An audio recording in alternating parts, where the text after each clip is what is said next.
The Ministry of Energy has put scrap metal dealers on notice following instances of vandalism across the country, with the ministry claiming that they have been losing an average of 1 transformer a day.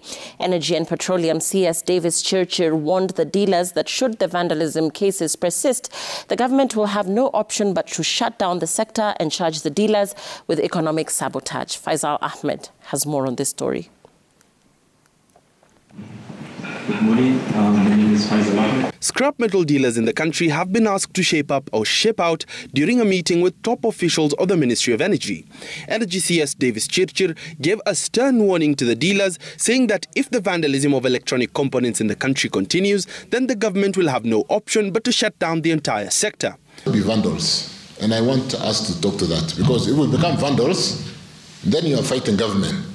And when you fight government, then it becomes a sort of state, because you are fighting a government with an army, you are fighting a government with a whole police force, you are fighting a government which make laws, and if we decide to wind up this sector, we'll wind it up in one day. And yet, I started by saying it has space we respect. According to Energy Principal Secretary Alex Washira, Kenya Power loses an average of 1 transformer daily, which are broken down and vandalized and sold for a fraction of what they are worth. We cannot achieve our last mile electricity program. Why?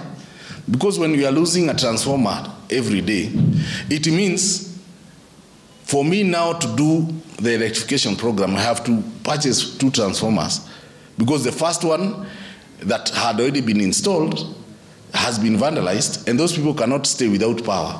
So on their part, the dealer said that they're going to vet all scrap metal that is brought to their yards before selling them to ensure that they are not from electrical components. They vow to help the police apprehend individuals who bring vandalized materials for sale to their scrap yards. We're going to sit down with them and see how comprehensively, going forward, we'll be giving them data.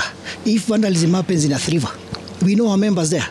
We'll be giving them our members there so that we can do some investigation. Also us, yes, so that we can go with this together.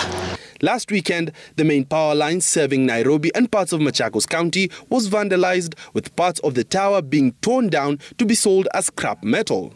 In January 2022, former President Uhuru Kenyatta imposed stringent measures against the scrap metal trade after several instances of vandalism in the country that caused a nationwide blackout. Faisal Ahmed, Citizen TV, Nairobi.